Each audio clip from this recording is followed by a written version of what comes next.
Hello and welcome to Admit One, your very regular all over the place movie and TV show podcast. I am one of your unusual hosts, Kristian Lasherman. This week you'll notice we are not joined by Jack Netley Thompson because he is, as character suggests, absconded to Devon. So we are joined by none other than the king of the dad joke, Charlie Cooper. Charlie, welcome back to the show. How are you? I'm well, thank you. I'm well. How are you? I'm all right. I'm a little bit unsettled in a way. I've not done a show without Jack in a while. Yeah, is that where's my dad kind of thing? Yeah, because there was a point where like Jack was doing shows with not me regularly, and I still didn't do very often shows without Jack. So Jack is suddenly gone, and I feel a little bit. I just want to put up, you said I am one of your unusual hosts. Did you mean that you don't usually host or you are an unusual host? Bit of both. Bit of both. As I am unusual, but I also do not usually host this show. Okay.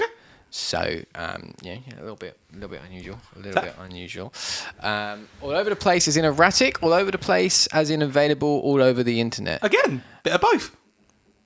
Did I say all over the place? Yeah, you did. Did I? Yeah, I think you're a bit all over the place if you don't remember saying that. I don't remember. It was a long time ago. It was at least 45 seconds. You'll also notice no lower third graphics because I don't have any with mine and Charlie's name on it, and I remembered that about 5 minutes before we began the show.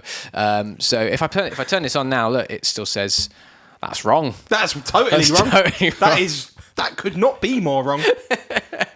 This is Admit One, your movie and TV podcast here on Rabbit Hole Media. If you like what you're doing, and what you're doing is watching us, you can follow us on Twitter at rabbithole_UK. You can subscribe to us on YouTube, where you can see us anytime that you wish. You can follow us on Twitch at Rabbit Hole Media, and you can subscribe and follow on multiple different podcast services on and around the internet. Indeed. And now you can follow us on Instagram at rabbithole_media_UK and on TikTok at Rabbit Hole Media for all of the behind the scenes tits and bits. If you would like to support us, you can head to merch.rabbitholemedia.co.uk with a wide range of merchandise, which has finally got wider. And finally, if you're watching us live on Twitch and you're an Amazon Prime member, you get one free Twitch Prime membership a month.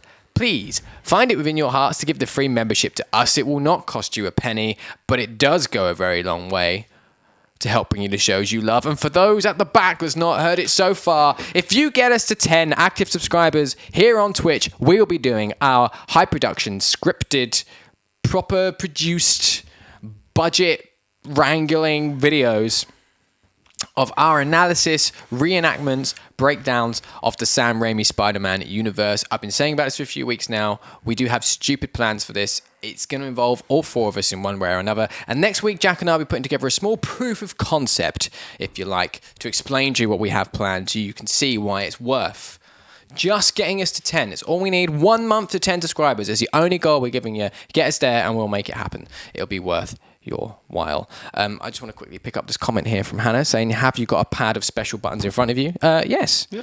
Yes, I do. I have a pad there of special buttons that do varying things. There you go. Yeah. Whenever something pops up, the lower thirds or Greg Miller discussing the name of the channel, that's because Kristian. I have removed that now because it stopped working, and I couldn't bother to fix it. So which one, Greg Miller or the button? The button for Greg Miller. But yes. I need to actually reset all this up because we've changed things we do in a while since I set it up, and now some of the buttons don't really make sense. So I need to reconfigure, which I'll do at some Hi, Daddy Ho.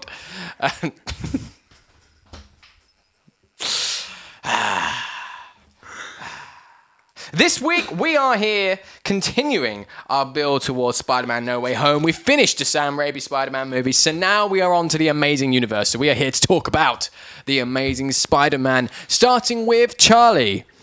Your general thoughts, please. I quite like this film, like most superhero films of that era, and some of them still now. There are issues with it. There are things that could have been done better. There are, things like that. But overall, I really enjoy this film. I enjoy Garfield as Peter Parker. And one of the things we criticise Toby Maguire and this good Spider-Man, not such a great Peter. I think Garfield's quite good at doing both. So yeah, overall enjoyed it. Glad I'm on this week and not next week. Just without getting too much into that. But yeah. So I find it interesting you say that, mainly because my preconception of this film, and I remember watching it when it came out, was I didn't like it, to the point where I haven't seen the second one. Because the second one, I was like, I didn't like the first one, don't care. And my biggest memory was I didn't like Andrew Garfield. And then I was watching it back, and I was like, I don't know what I didn't like about this. Yeah. Because he's good, isn't he? I don't think he's incredible. I do think Tom Holland is better. Definitely, like by a country mile. But it's also played very differently. And I think looking back, what I didn't like at the time is it's kind of played a little bit darker. He's cockier as Peter Parker, and he's cockier and darker as Spider-Man. And in the early stages, there's a few scenes which are very kind of Arkham reminiscence, like kind of Batman reminiscence early on when he's first getting into that character, and he's trying to get revenge for. I can think of a couple of things you're talking about. Well, spoiler away to us. Spoilers, And I think probably at the time I didn't like that because it wasn't what I was looking for from Spider-Man. It wasn't what I was looking for from these films. We had MCU in full flow. Like Winter Soldier was like 2 months before or after this or something like that. Yeah. So I think it was Winter Soldier. It might have been Civil War. I don't remember. No, it wouldn't have been Civil War. That would have made sense. Yeah, but you know what I mean. We were in the middle of full flow, so I kind of wasn't clicking with it. But looking back now, I was like, yeah, this is quite good. I do think this film suffers from pacing. Yes. I think it suffers from pacing, and I think it suffers from really not having a particularly detailed plot. Really not much happens of any interest. It's fairly straightforward. Yep. And is just another origin story for a character we know the origin story very, very well. Which is why I was really glad they didn't give us an origin story for Spider-Man MCU. Absolutely agree. Really, and they just drop in enough little details. I don't think Ben's even mentioned. Not really, I don't think. I don't think he ever say by name. I think the only hint is it's like his initials are on his briefcase or something like that he uses or whatever, and that's it. And you don't get that whole my parents were Russian spies thing that you get in the comics and the cartoons, and a little bit in this one. Yeah. And I really like that, and I think that's possibly why watching it, and also talking about Ben, I really like Martin Sheen. Yeah, no, that's fair. And I think for me, like that, the first sort of 20 minutes of that film, my favourite thing was him. He was really good in it. And like just some of like he is more like what we expect from Uncle Ben, like a bit like you can see. Peter gets his cheekiness and his cockiness probably by the man that raised him. Yeah. And that was very apparent. And that's one of the things I really did like a lot about it. Absolutely, I agree. Where I think this movie was at its best, though, was just some of the choice of almost fan service style shots when he's Spider-Man. There's some great fucking stuff of him swinging around. It's got all of the like kind of cliched known shots like this all the way through the swinging sequences, some really cool fight action sequences. I think it really stood out in that regard. But I think the plot and the pacing let it down overall to just not be my favourite Spider-Man rendition still. And, like... Not at all. Toby Maguire ones and the Raimi ones had some issues. This one has some issues. I'm still just firmly sat on, I think Tom Holland is the best MCU, or the best film versions we've had still of Spider-Man so far. That's currently what I'm seeing. But I am now looking forward to watch number 2 next week, because I hadn't seen it and my preconceptions have changed. So I'm really interested. Interested. Sammy just says the point of view swinging makes me feel ill. Yes, it was very uncomfortable. Hannah said, I cared when this Uncle Ben died, wasn't fussed about the other one. I kind of get that, although I do feel that they kind of just brushed past it when it happened. Yeah.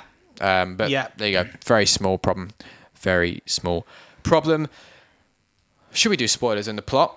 Let's do Charlie, how do you want to do this? Because we said that you're going to give it a go leading it. So how do you want to let this carnage unfold? I have blow-by-blow bullet points. All right, Charlie. With the odd inappropriate comment, because it's me. Perfect. Shock. That's how we like it here at Rabbit Hole. Okay. Here we go. It was a dark night. No, wait. Wrong film, sorry. That's DC. Right, so there's a break-in. Ooh. The window smashed. Oh, yeah, I remember. Yeah. And Peter's dad's like, oh no, we don't know who these people are. We never find out. Who are breaking in, and they think, we've got to abscond You're from right. this house. We do never find out. We never find out. There's a spider in a jar. There is. Like a weirdly taxidermied spider. God, imagine having to taxidermy a spider. Yeah, ball ache, wouldn't Just it? feel like these tiny little tweezers. Oh, fuck, I broke it again. Hang on, get the next one. Spider in a jar. They abscond from the house. They take Peter to Ben and May. Yep. Much younger May than the last one. She's at least 300 years younger than Aunt May in the Raimi, Raimi Also, series. plays the mum in Mrs. Doubtfire. Just as a... Does she? Yeah, that is her. That is her. Yes. Oh, could you imagine if they have Robin Williams playing May?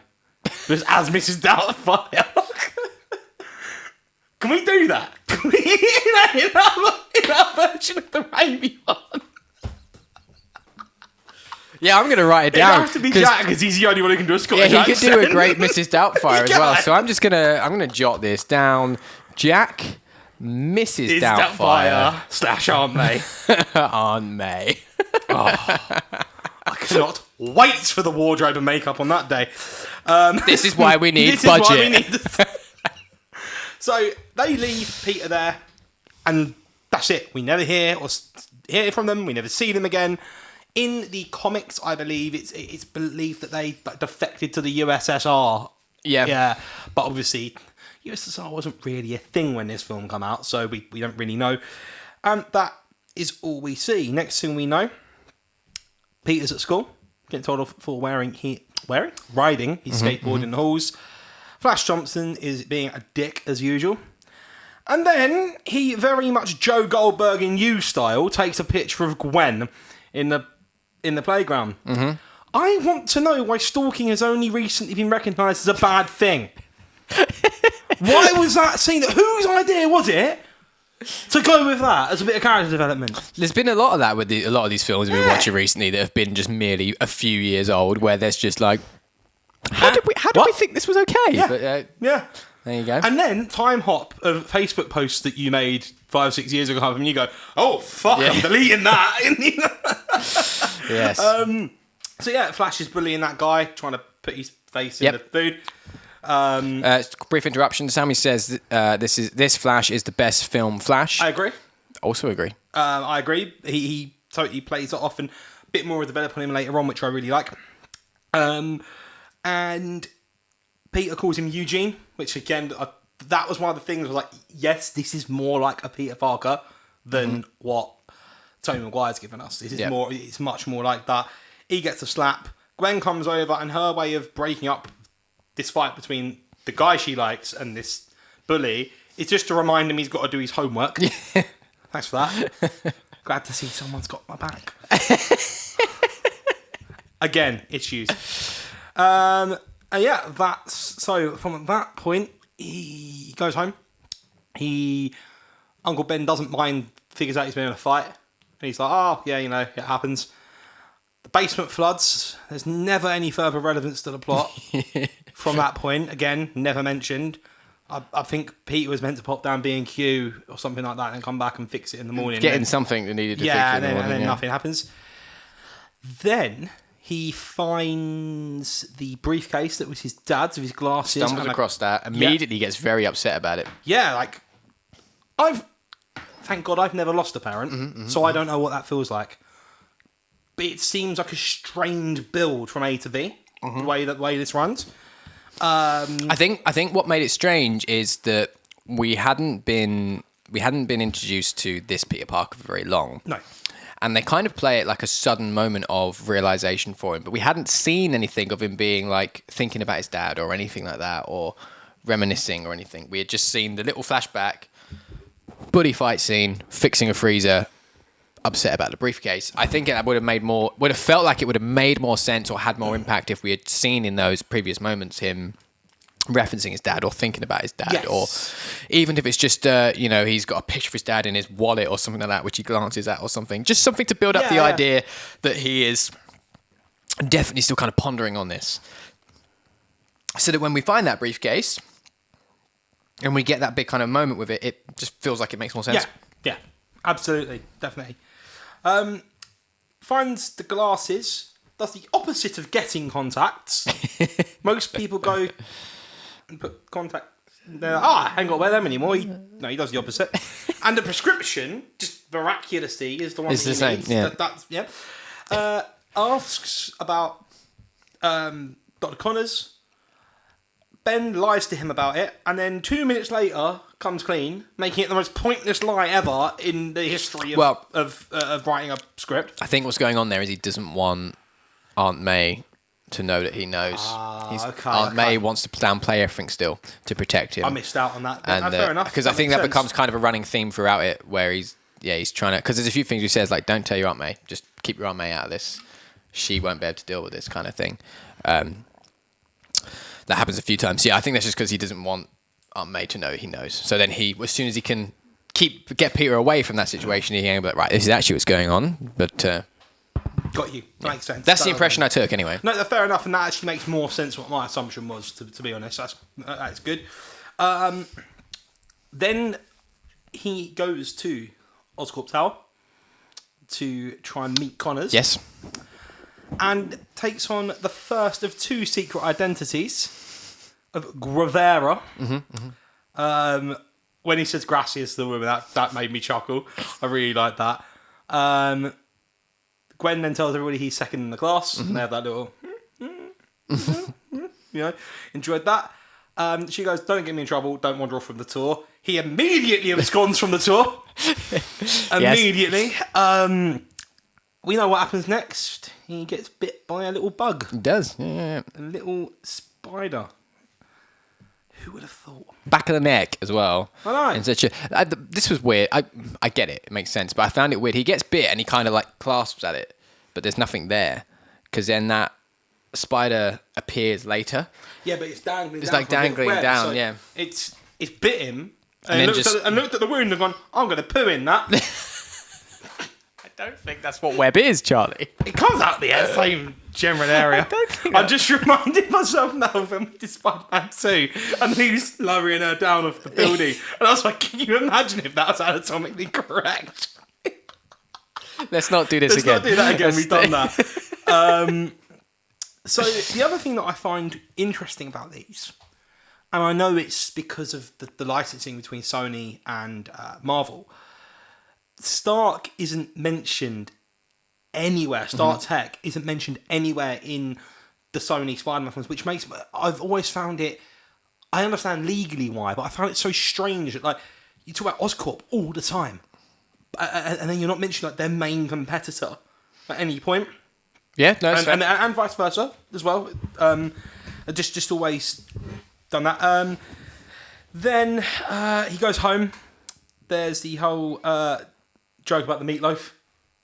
You raised the fridge. Hasn't he had the bit on the train first? Oh, you're right. Yes, I didn't make any notes of this. Reason 764, where everyone knows that Peter Parker is Spider-Man. Absolutely. He does crazy acrobatics on a train. Yeah.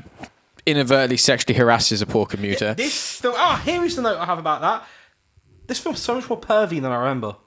Yeah, Like- absolutely is. But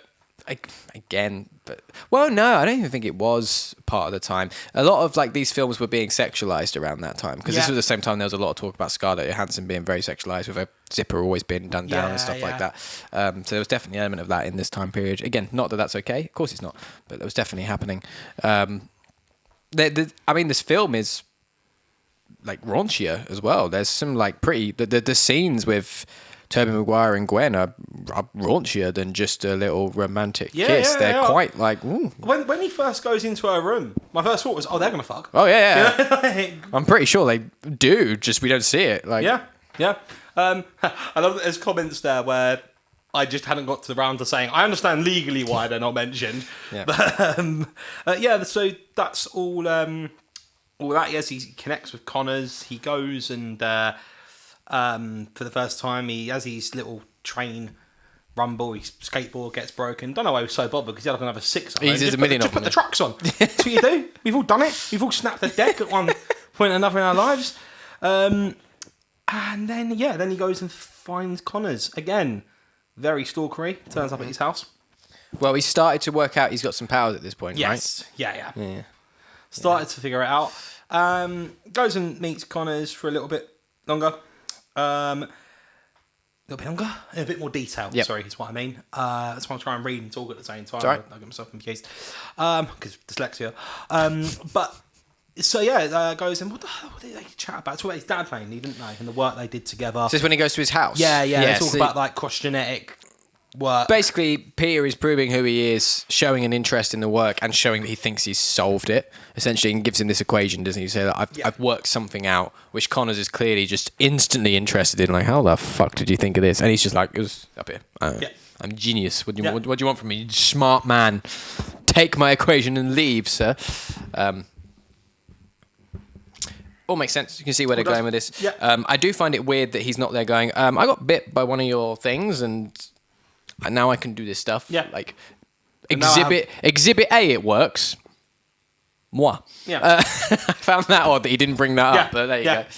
And also, if he told him that, Connors might have gone, I might turn part lizard if I try this. Yeah, he might have seen that coming. I should just get a prosthetic. You know? Fucking hell. People. Dumb. So he then goes back to school, has the basketball face-off with Flash, and mugs him right off, breaks the glass backboard on the hoop. The hoop. So Uncle Ben gets called in. Yeah, and I found it so funny that he was like, "Oh, you went into a fight. That's fine," but was really pissed off with him for beating somebody at basketball. Oh, he comes on a black eye. Oh yeah, I got into a punch up. Oh, that's fine. You did what? You scored 3 points from the halfway line. You dick. So I'm making up for Jack not being here. I agree. He does seem particularly upset about the very minor thing, but maybe it's because it's a repeated thing in a row. I've told you once. Yeah, maybe. I don't know. But that's where my dad was very different. Because it was, someone's looking at school today, and Dad went, right, what you do, next time I walk past you, grab my shirt, and if you twist your head at the same time, you'll headbutt them hard enough so they won't ever touch you again. I'm like, thanks, Dad. That's an insight into Charlie's life for you. That's Moving on. my childhood. Swiftly. Yeah, most people's dad teach me how to play cricket or something, you know?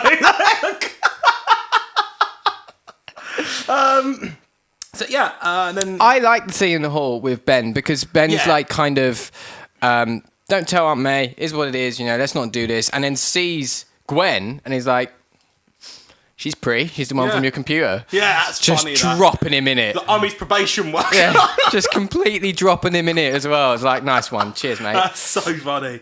I'll start out. It's the most awkward thing ever. And I know awkward. Better chemistry than fucking Kirsten Dunst and whatever her name is, Kirsten Dunst and Toby Maguire though. Yeah, like they've got chemistry at least. Like it's awkward, but we had more chemistry with that motorbike he get crashing than he had with Kirsten Dunst, didn't he? So, then he then uses his spider powers to get better at skateboarding. He does do that. That's the first thing you'd do. If I was a skateboarding hobbyist, I'd do that. That'd be one of the first things I'd do. Fair enough. Fair enough. And then I've just got Coldplay ... Because there's a Coldplay song playing when he's skateboarding. There is a Coldplay song. Moving on. He forgets to go pick up Aunt May. He does, because what Ben tells him to do is punishment for breaking the backboard. Was picking up Aunt May. He doesn't drive. He's got a skateboard. Yeah, she can... How's he meant to pick her up? Like, what's it called when you grab onto the back? God, what they call it? Backing? I don't know. It's a trick in Tony Hawk in the Tony Hawk games where you can like grab onto the back of a car. Oh God! No, what is that called? Come on, someone in the chat must know this. Maybe I don't remember. That doesn't sound right to me, but maybe. Maybe someone in the chat will know what I'm talking about. There's a trick you can do on the Tony Hawk's games where you grab onto the back of the car while you're on your skateboard and it drags you along for extra speed. So whatever that is, maybe he did that to go and get. What? From how? On a skateboard? He was on a skateboard. And then what was she in? Skitching. Thank you, Extreme Sports. There you go. He's on a skateboard on the back of a car.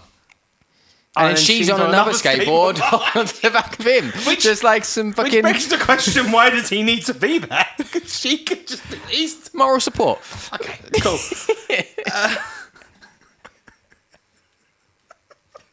Okay. So, Peter somehow manages to make him forgetting to pick her up about his dad. Yeah. I'm really confused by Well, this. I think that's because this is the thing we kind of get with the Toby Maguire one as well, where it's you're not my dad, stop trying to act like my dad. So it's an element of that, and it serves the same function. And Ben starts to use examples of his dad. He's using his dad as an example against him.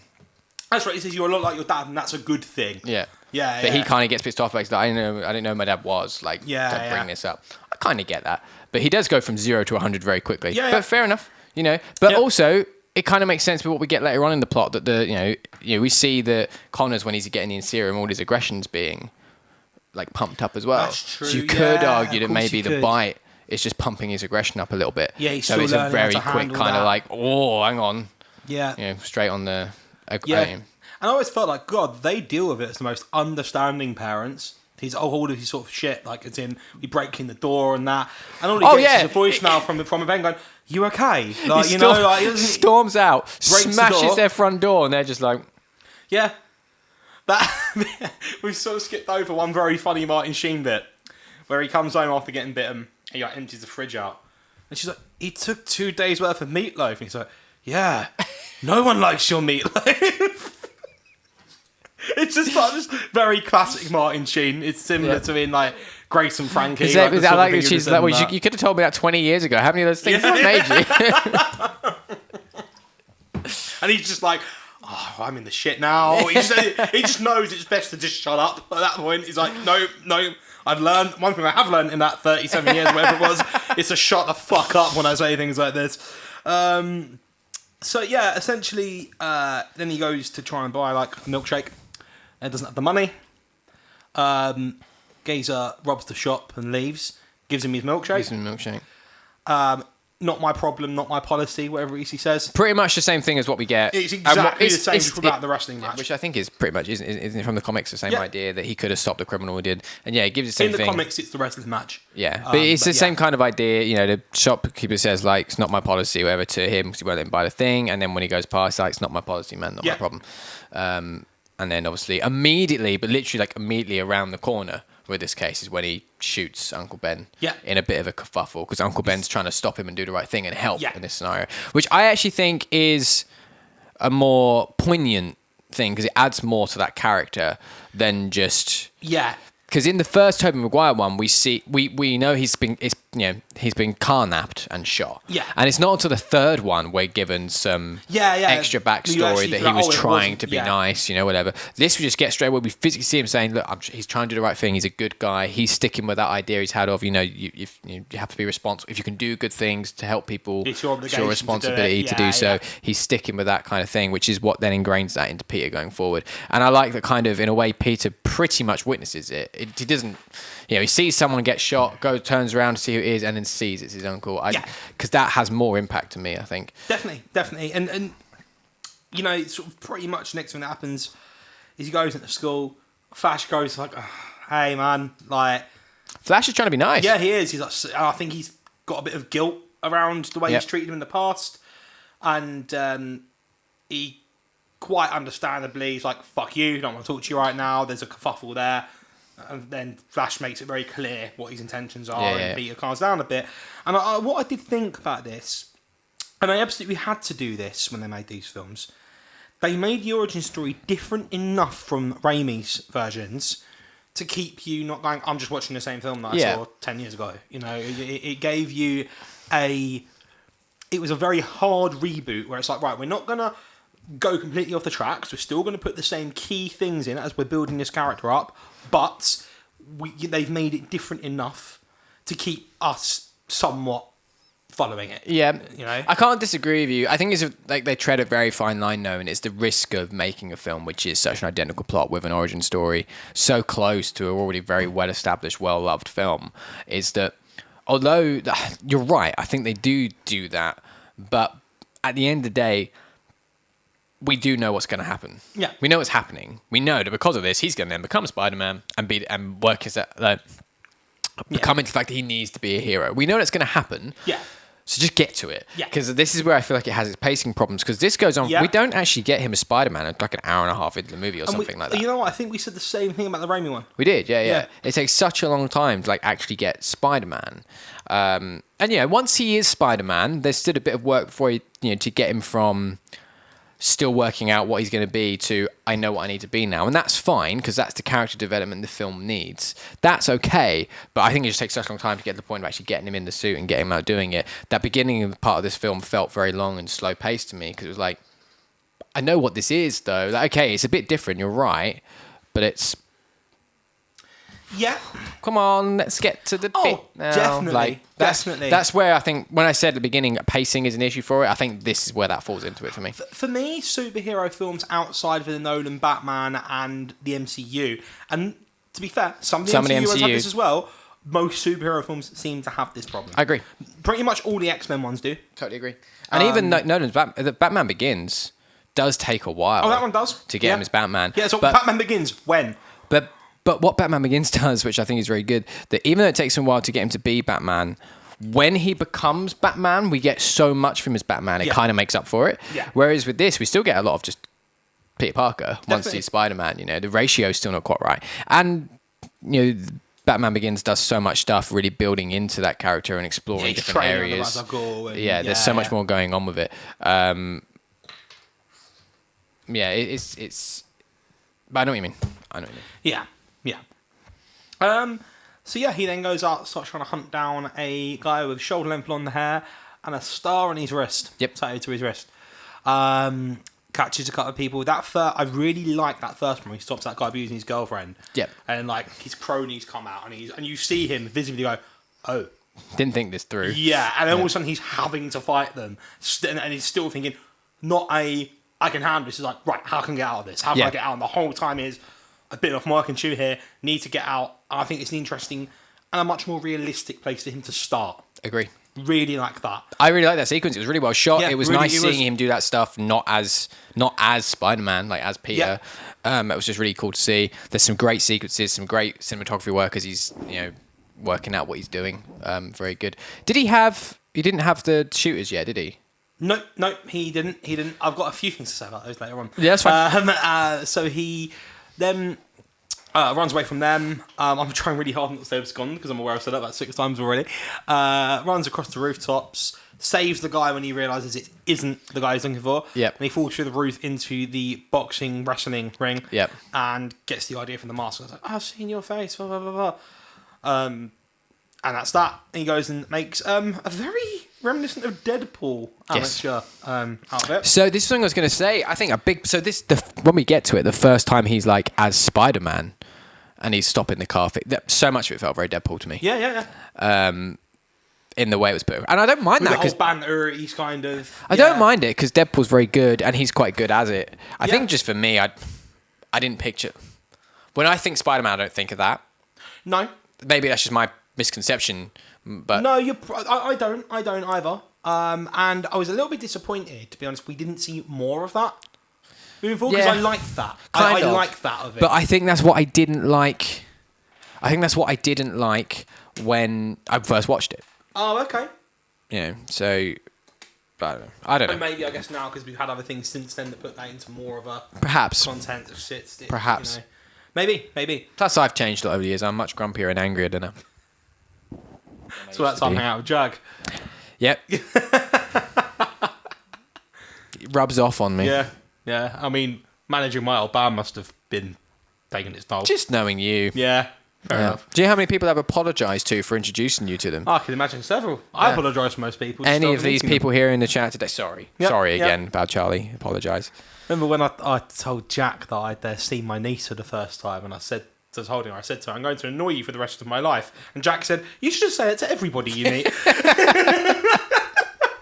Hello, I'm Charlie. I'm going to annoy you for the rest of that. Exactly. Oh, okay. So we then have an obligatory montage of him. We do. Making his costume, developing the shooters out of an old watch. He orders a load of those things from Oscorp. That must have cost a fortune, by the way. That. Insurance payout from his dead uncle. I'm assuming so. Must have been it. The only possible explanation. It is. I do love it when the shooter it explodes. It's like Hannah just says, I feel there should be a big gap between having Googled spandex and having come up with a fully formed Spidey suit. I've still not. But why is Toby Maguire? Why is Peter Parker such a good fucking tailor? I said that master seamstress I've got down here as one of my notes. Like Toby Maguire did it as well. Yeah. Like what? How are you doing? There's nothing to preset this up. I had to make a that woolly you hat. are the Edna Mold of this universe. Yeah. Like what? Like I had to make a woolly hat once in DT. It was sorry, a a fucking woolly hat train or a woolly wreck. hat? Both. Sorry, why were you making hats in DT? DT, Most people make textiles, fucking. textiles. I was going to say most people Because make chairs. We would do a term DT and a term textiles, and they'd move it around. All right, fine, fair enough. And then everyone got to you get to textiles term. You're like, oh, for fuck's sake! I kind of assumed it was more a case of they thought they could have made you something with wood, and they thought we're not putting Charlie near a fucking like chainsaw or whatever. Oh yeah, like, yeah. It's a never fucking a good bow saw idea. or whatever those things are. Yeah. I did do a plumbing course Bandsaw. though. That's the Bandsaw, word. yeah. I did do a plumbing course, which literally involved having fire, a blowtorch. They let me have one of those. If there's one rule that I've learned over the years, never give Charlie fire. When did I demonstrate that was a bad idea at any point? Give me one example. I reckon if I got fire now, you'd prove my point. I think if I walked out of this room and I came back with fire to present to you, you would prove my point. Stairs are more of an issue. Stairs are also an issue, but less of my problem. Have we told this story on the podcast? What, that you falling down the stairs? Yeah, just like the whole way that... Probably. I don't remember. Well, we'll move on. If anyone wants to know the story about Charlie falling down the stairs, let us know. We'll do it at the end. Yeah, sure. So, he then gets his web shooters. The gonads on that man for his first test being jumping off the block of flats. I going, I hope this works. Start on a tree or something. Or a lamppost. What the... Jesus. I guess he worked out that he doesn't take much fall damage. I don't know. Well, it's not the game. Oh, I don't know. We'll talk about it on press start. So yeah, he jumps off a tower block. And then one of my favourite parts of him, we've sort of just discussed that, the bit with the car thief. He's in the back of the car. He's like, try open the door, and he's like, nope. Yep. Nope. That's brilliant. I really like the scene with the car thief. I like it. Great. I enjoy it.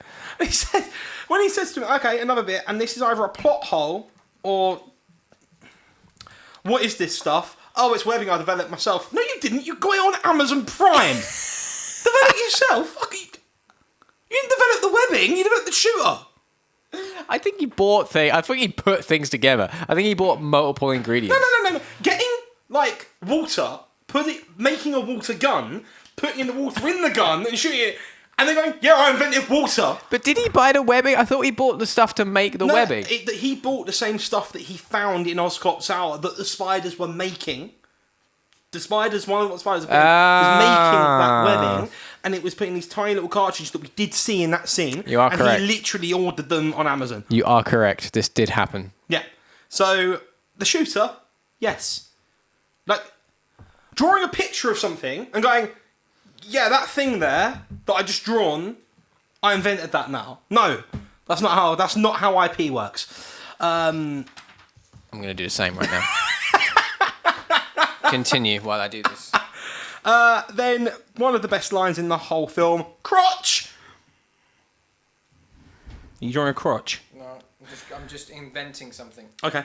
The whole tiny wives. Tiny knives, my one weakness. Yeah, that's a whole great scene, that entire thing. Runs away from the police because they are not grateful for his assist. As he quite rightly says, he did 80% of their job. This is what I invented, Charlie.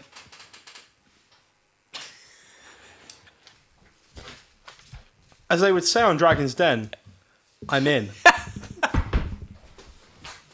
I'll leave that up to your imagination. We'll put that in Discord later. No, we won't. Okay, we'll have a vote. You guys vote. We won't. We won't. I'll so sneak a picture of that before I leave. Connors gets his program shut down.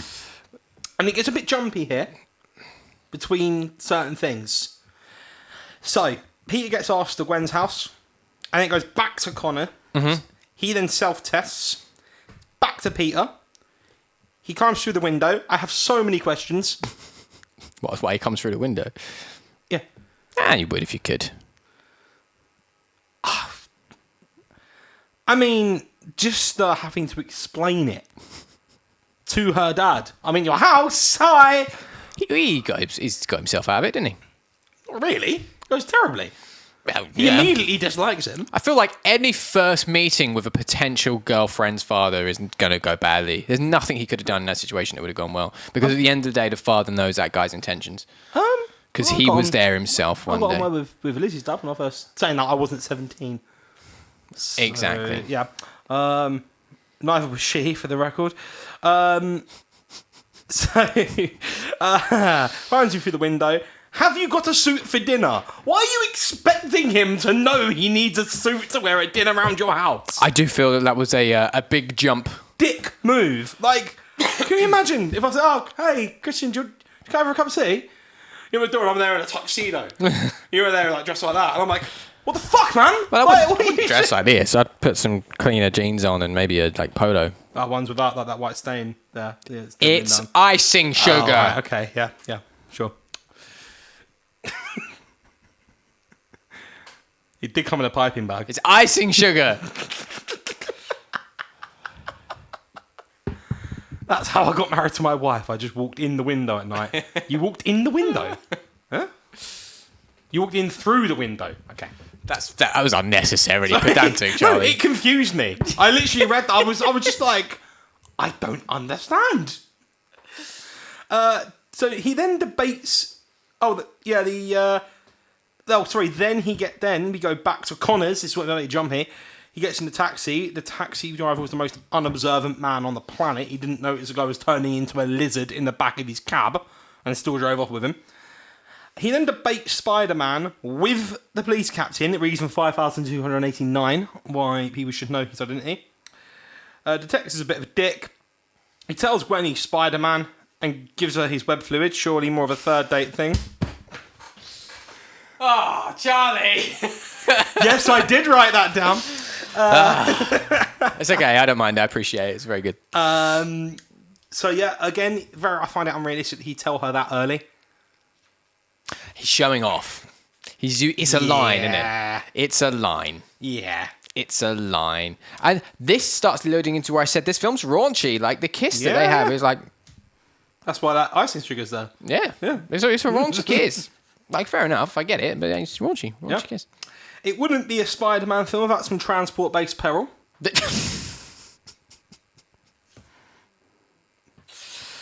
Quote, I'm going to write that down. That's going on a shirt. Transport-based peril. The amount of things... We're going to have a lot of shirts at this rate. You realise that, don't you? I'm not going to make one of them. He saves the little boy, Jack. Hi, Jack. From the car. Gives him his mask. Gets him out of there. Lizard escapes. They issue a arrest warrant for Spider-Man. He has a strop about this in front of May. Hang on, no. There's an important thing that happens here.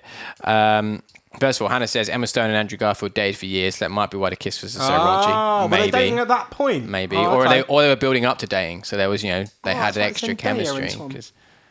Yes. Aww. This is a big character moment because this is where he starts to realise he does need to be more than just chasing the bad guy. He can help someone. He can help people. Yeah. And he leaves Lizard and he turns back and he's I'm going to help the people. Yes. I can be more than this. I can be better. It's a big character moment. It's becoming... Sort of like Ben's been saying to him. Yeah, and I think he's also has listened to Gwen's dad because Gwen's dad, like, he's got a vendetta.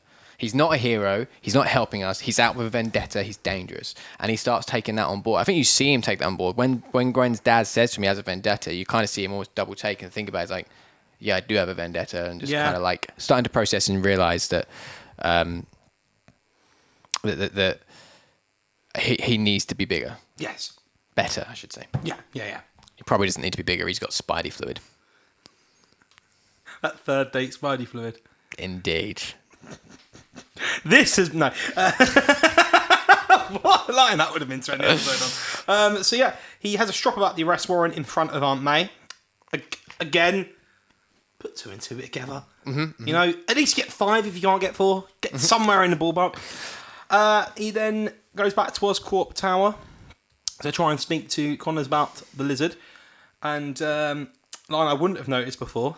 And Connors says, "It's not nice to swoop." Swoop. Very swoop. I haven't seen him in a while. No, all right. And then figures out that it's him, and goes, because he makes it abundantly obvious it's him. Mm-hmm. You know, it's like the second.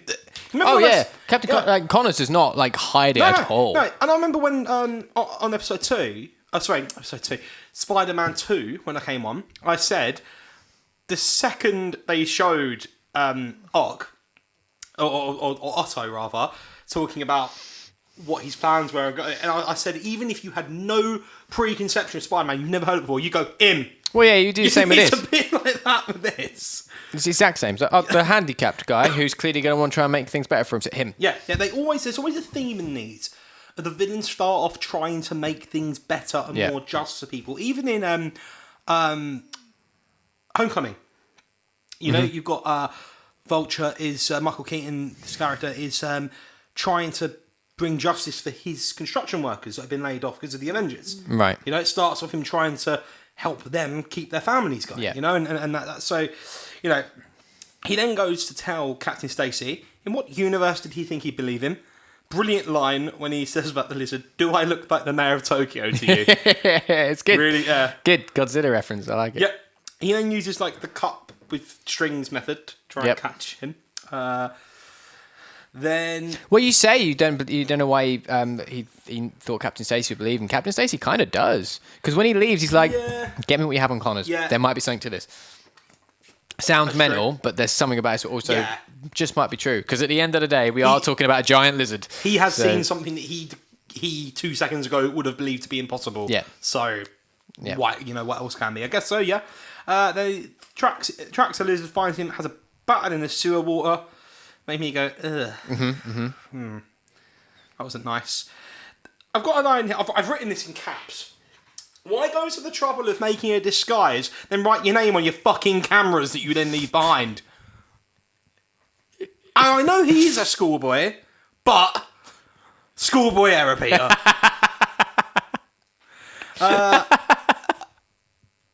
Wow. Again, a 32-year-old schoolboy at that. Yes, he gets the big old whatever, gashes. Scratches, yep. And Graham just gets a wipe. And he's like, that'll do. You would need stitches. Yeah, another big raunchy scene here. Big raunchy scene here, yeah. There's gash involved. Oh, fuck's sake. Come on. What are you talking about? I'm in the scratches in his chest. Get your mind out of the gutter, man. Jesus Christ. Again, everyone, I apologise. I don't know Charlie. I don't know what he's talking about. I do know what he's talking about. For the rest of the film, Connor starts overpronouncing his P's. Does he? He does. Yes. Yes. A pot of pickled peppers. Fuck me, man. All right. He does. All of a sudden, he just gets this weird, speech impediment. There's another fight scene in the school. Probably my favourite Stan Lee cameo is in this film. This is great. I love the cameo in this. So, Stan Lee's in the school library. I'm assuming he's meant to be a teacher or something at the school. It's great. That sequence is really cool. Like the silence of everything going on behind him. It's a cool scene. It's classical music playing. Fantastic. Connors all of a sudden was not concerned about people wanting to opt out of vaccines anymore. And then decided to use, as he was in the beginning, with that tube, confetti canister thing that he had. Because that was one of the points. I'm not making a sort of COVID-y reference joke here. There was one of the things he said is, if you were to use this vaccines, people can't opt out, which is why it just sits here. All of a sudden, he didn't care about it anymore. He gets tasered. He does. Then, sorry, I'm jumping ahead. Connors gets shot by the SWAT team, doesn't he? Hang on, so we come out of the school. Next, we come out of school. Peter's tells Gwen what's going on. He's like, you need to go to Oscorp. You need to shut down the thing. You need to make the antidote. Here's how to make the antidote, and you need to, whatever. And then he's following him through the sewer. Meanwhile, then Connors is off he's making his way to Oscorp himself because he's going to put the thingy in the cloudy device, which puts the thingy on everyone. And then thingy. that's right. Then the SWAT team shoot him. They shoot the shit out of him. He heals, sets off on the canisters, turn them into lizards. Was quite disappointed they didn't end up being part of his little army for a little bit, but they probably wouldn't have been time to have wedged that in.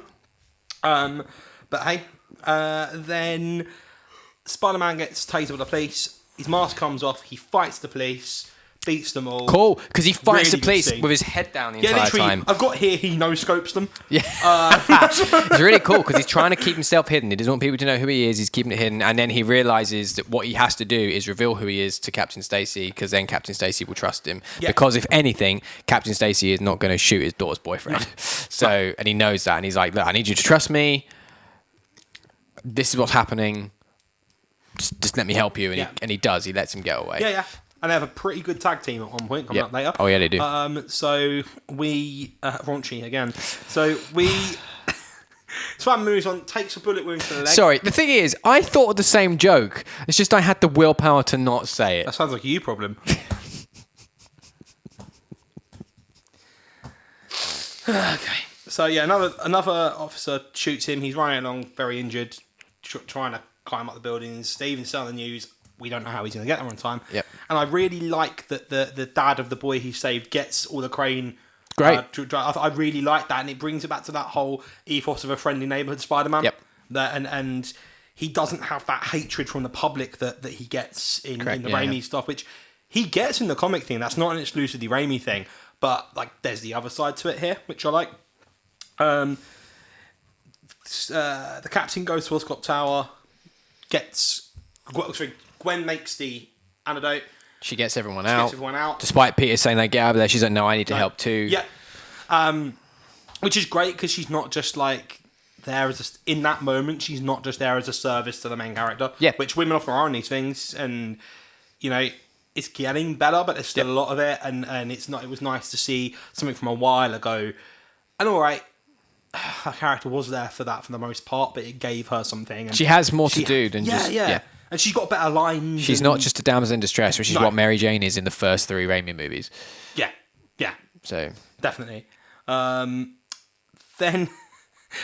So the captain goes, picks his daughter up and says, in front of the police, I get it, your boyfriend's a man with many masks. In front of 6 other coppers. Reason... I don't even know what number we're on now, we're just making up numbers. 12 million. 12 million. And 2. Yes. Moreover, pronouncing of P's on top of the building now. He's managed to get there. Stacy turns up with a shotgun. Yes. It's the most badass thing ever. It's cool. They've liquid nitrogen. He's blasting his limbs off. He looks at Spider-Man. I've got this. Mm-hmm. Go. Gets impaled by the claws. Very sad scene because it went from being you're a dick to I actually quite like this guy. Yeah. And then he's gone, and that's that.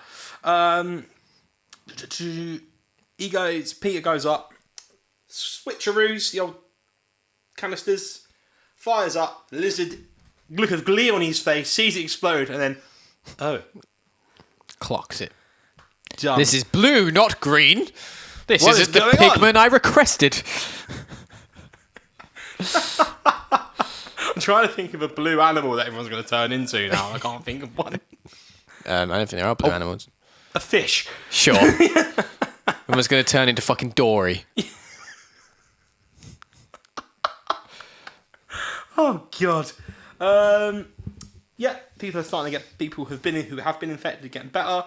He Connors then saves Peter with his arm that then disappears and grabs him back, pulls him up. Stacy checks out asking Peter to promise to leave Gwen alone, which he agrees to. For her safety, not in just I don't like you, get away from my daughter, just to...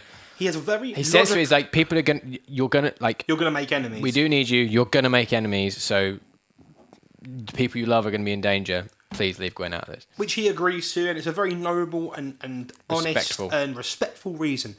Peter's like, okay, yeah. Doesn't go to the funeral. Gwen turns up like, where have you been? He's like, I can't see you anymore. I get what... Why? What? Great way of handling that. Well done. You know, Flash is nicer to him. He's wearing a Spider-Man shirt. But Gwen, he says I can't see him more, but Gwen gets it. She's like, he made you promise, didn't he? That's right. He made you promise, and she kind of like gives him a look of, I'm not happy about this, but I respect your respect. Yeah. He's late for class, walks in. Don't make promises you can't keep. Bear in mind, this is about 2 days after.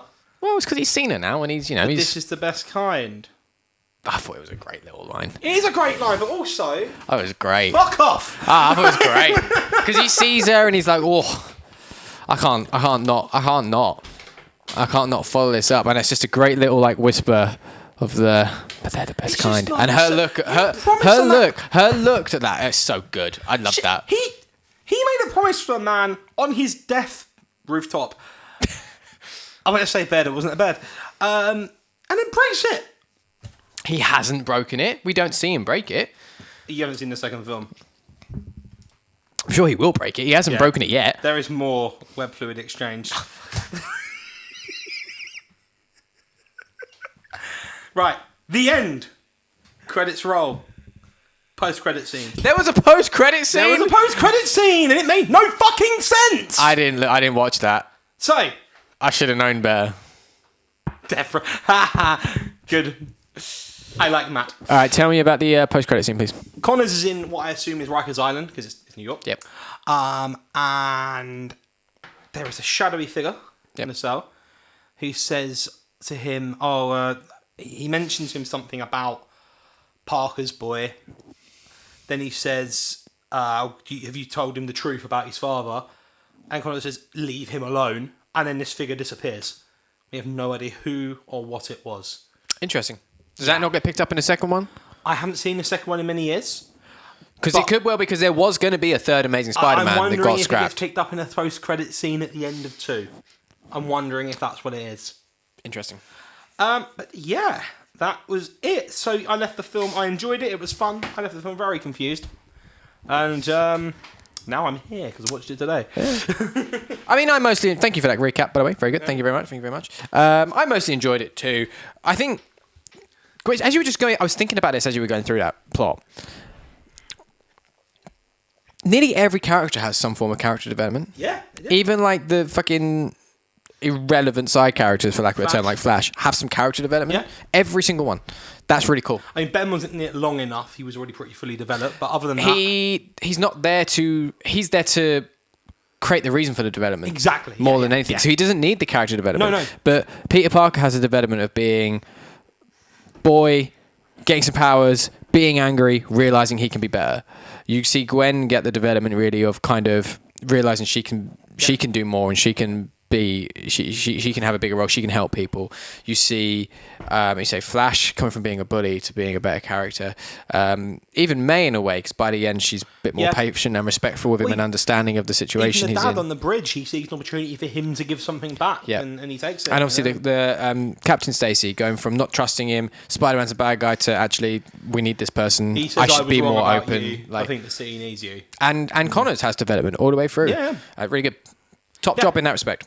Yeah, no, it was good. It's a good, fun film. I really hope the rumours for No Way Home are true, and we're going to see more of Garfield. And that's why we're doing this, because I think they fucking are. Yeah, I really think they are. And we'll get more into that in the next few weeks. And there's good reasons to see it. I am really excited about it.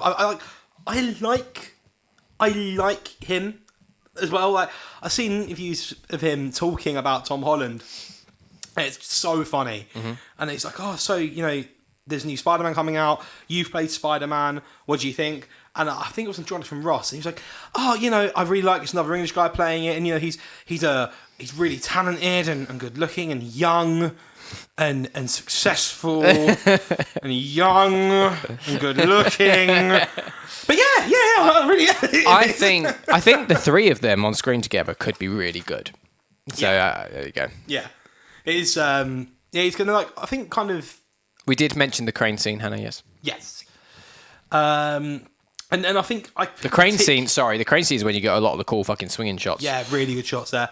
But I think that him and Tom Holland in particular will work really well together. Yeah. They're very similar from what I've seen of them. Obviously, I've never met either of them personally, but from what I've seen of them as people and the way they conduct themselves in interviews and the sort of sense of humour that they've got. And I feel like, I guess he's closer to what we see from Tom Holland than Maguire was. Well, he's more confident, whereas Maguire is not. Awkward. Yeah. Yeah. Which again was the But point. that's another reason why I think the three of them could play well together. Because you're also, in theory, you'd be looking at a Maguire version of Spider-Man or Peter Parker that's a little bit more confident because it may be a slightly older version or something like that. We're not necessarily going to get him directly out of Spider-Man 3. We're going to get him a little bit further on, perhaps, in the universe.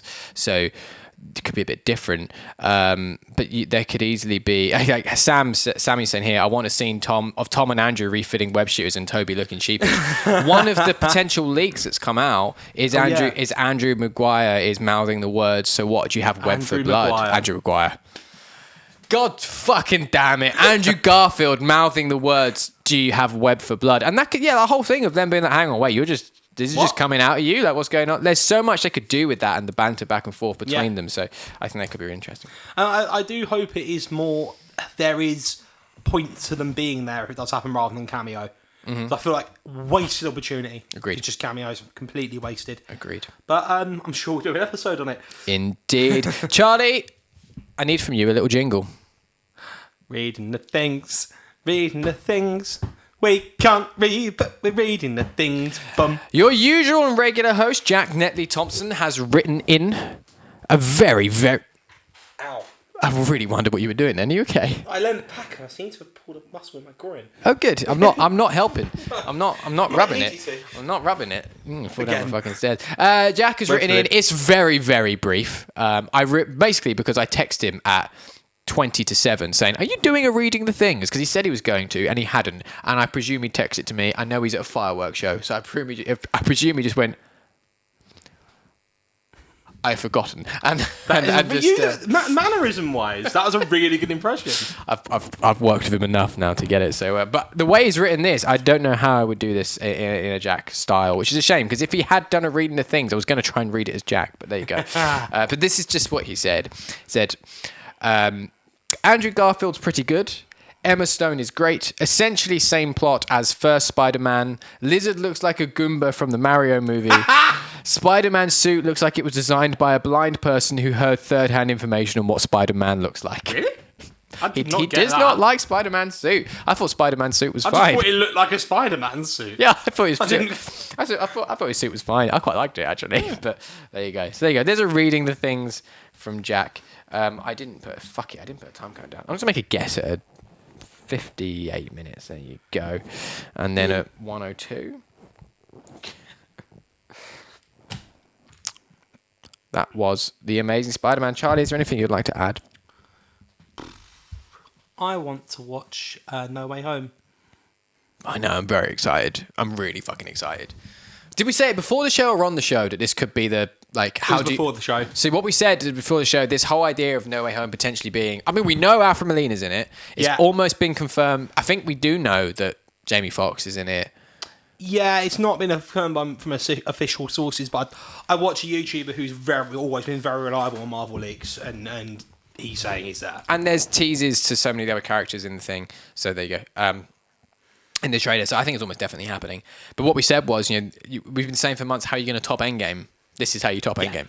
Yeah. Maybe not top, but at least match. Yep. At least match it. Sorry, that was a very hiccup attack. It hurt me. Ow. I'm okay.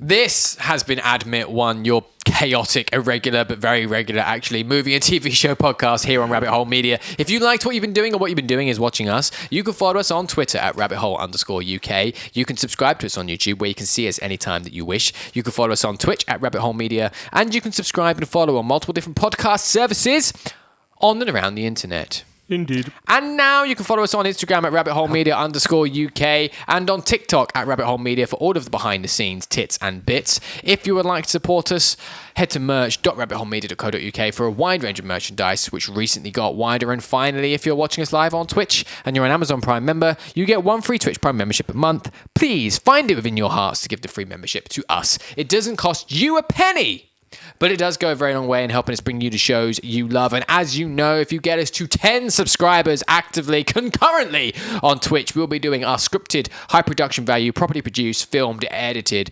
rendition, analysis, reenactments, and everything else of the Sam Raimi Spider-Man movies. And it's going to be the best thing we've ever fucking done. And I quote, "It wouldn't be a Spider-Man film without some transport-based peril."